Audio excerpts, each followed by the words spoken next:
Hi, friends. Carolina Allen here. I was asked to share with you a recent op ed that I wrote for the Deseret News about maternal feminism. I got to write it for Mother's Day, and it means a lot to me. And so I'm going to share it with you, and I hope that it can touch your heart, that it can inspire you to perhaps identify as a maternal feminist and gather more and more women to this banner. Anyway, here goes. The Future of Feminism is Maternal, and it always has been, by Carolina Sageman Allen, founder and executive director of Big Ocean Women. There's a version of feminism few appreciate and understand, one that acknowledges that mothering is the engine that drives the world. It is the power that sustains humanity.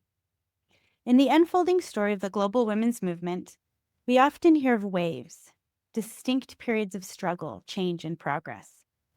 And indeed, each wave has brought with it hard-fought advances for women's rights, the right to vote, the right to work, the right to define our own lives. But there's a quieter, often overlooked legacy that has flowed beneath each wave, like a deep ocean current, the legacy of maternal feminism. Maternal feminism is not a call to return to rigid gender roles or domestic confinement. Quite the opposite. This is a powerful declaration that the qualities traditionally associated with motherhood, nurturing, protecting, lifting, and leading with love, are not signs of weakness. They are sources of strength, and they are desperately needed in the world today. Women like Marian Wright Edelman embody the spirit, a civil rights activist who founded the Children's Defense Fund, or Nellie McClung, one of Canada's most prominent suffragists. Neither asked for power for its own sake. They rose because their maternal instincts compelled them to serve broader communities. As Nellie McClung once said, "I am a believer in women, in their ability to do things, and in their influence and power. Women set the standards for the world, and it is for us to set the standards high." These foremothers weren't anomalies. They are the spiritual grandmothers of maternal feminism, a global movement of faith-filled, family-centered women who believe that they are powerful, not despite our maternal gifts, but because of them. Creating life is not only about giving birth, however miraculous that truly is. And when we say maternal, we are not only referring to women with children, we're also speaking of the maternal way of being, a capacity to see and fill needs, to nurture and to lead with fierce compassion.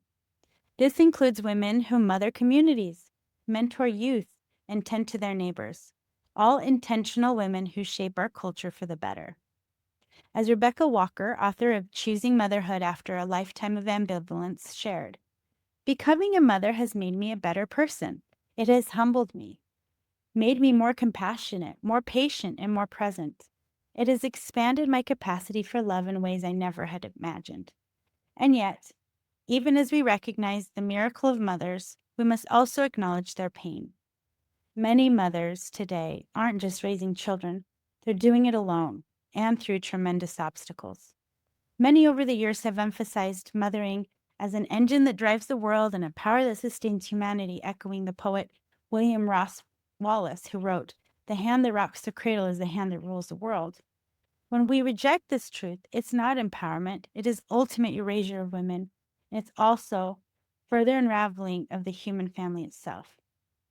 Throughout the world, support systems that once sustained motherhood, extended families, neighbors, churches, they have all eroded significantly, leaving many women to navigate parenting, work, and personal needs in isolation.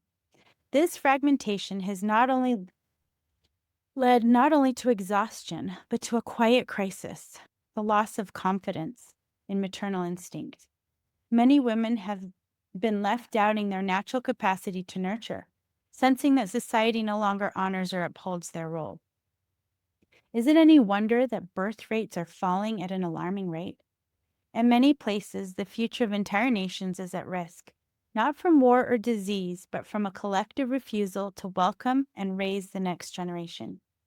Maternal feminism offers a hopeful path forward by restoring motherhood to its rightful place as a shared social responsibility, not as a private struggle.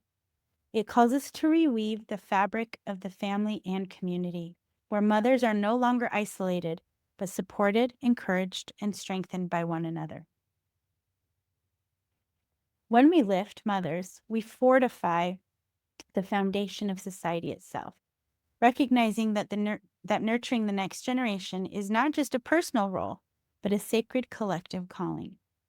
Author and motherhood advocate Erica Komisar emphasizes motherhood is the most important job in the world.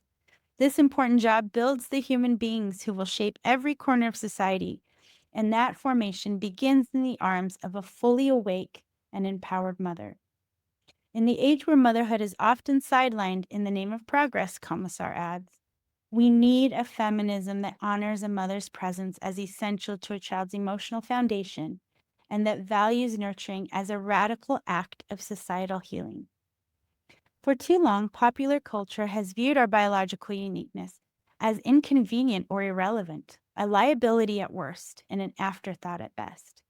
We need a feminism that speaks to real women's lives and needs, one that doesn't require us to reject our uniquely female bodies, our femininity, motherhood, families, or faith to lead and influence.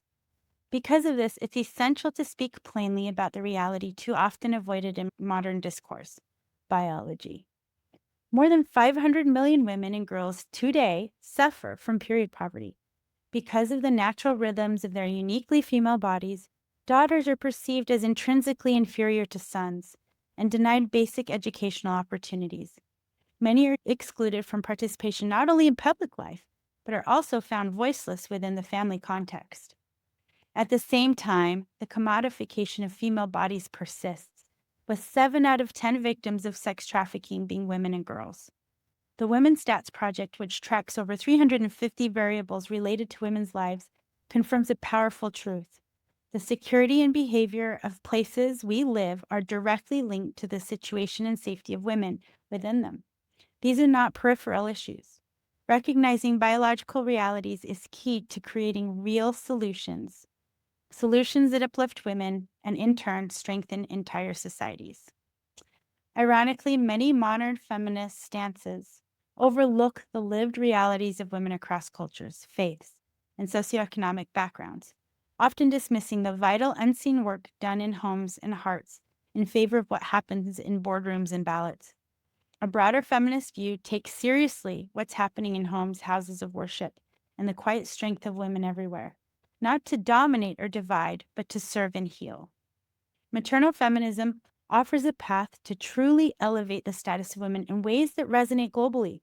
In places where traditional feminism feels out of touch or overly politicized, maternal feminism speaks a language people understand: family, community, compassion, creation, service, resilience, and strength. Our homes, churches, and communities need maternal leaders, women who lead with love, gather with purpose, and counsel with wisdom. These women know true power isn't granted by protest or policy, but by God Himself, who declares, "You are precious in my eyes and honored, and I love you." This kind of leadership, rooted in divine identity and internal approval, doesn't just shift policy, it transforms culture. And cultural transformation is what truly changes everything. This is not a fringe idea or a niche movement. It's a global reality happening all over the world today. According to a Pew Research study, over 83% of the world's women identify with a religious tradition. For many of us, that faith is not incidental and optional, it is integral and central. When feminism forgets this, it becomes a movement for only a few. Thankfully, there are women around the world who organize not with rage, but with reason. Those who act not to deconstruct, but to build. Who carry forward the legacy of maternal feminism not as a relic of the past, but as a blueprint for our shared future. This vision of feminism honors our differences without division. It honors our embodied reality as women and embraces the spiritual depth that so often grounds our lives.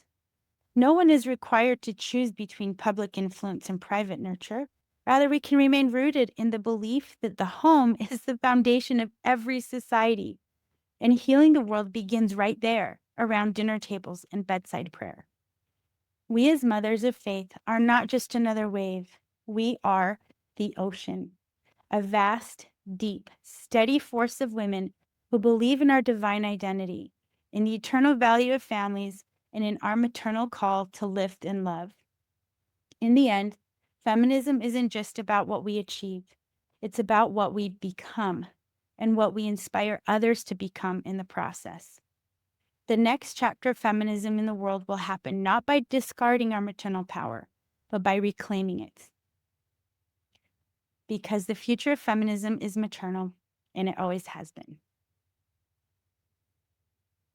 So I just wanted to share this bit of written work with you, and I hope that maybe something stir within your heart and you say, hey, this is me, this is my language. I want to join a group of women that believe like me. And I want to say that your search is over, that we are here and we are gathering and we are strengthening every day. Big Ocean Women, we are the world's leading maternal feminist organization, and we are international, and we have chapters, and we have a system of how you can become a local chapter, how you can lead out, how you can solve global issues at the very local level with women that you gather, women that you can inspire as well. And we can train your wave. That's what we call our local chapters waves. We can train you on how to lead out and how to make a difference. Chances are you already are. It just feels really good to gather under this banner, this umbrella that we can then expand. Thanks so much for listening, and hope you can get in touch with us. You can find us at bigoceanwomen.org, and we have leaders from all over the world that are so eager to welcome you. Thanks so much for your time.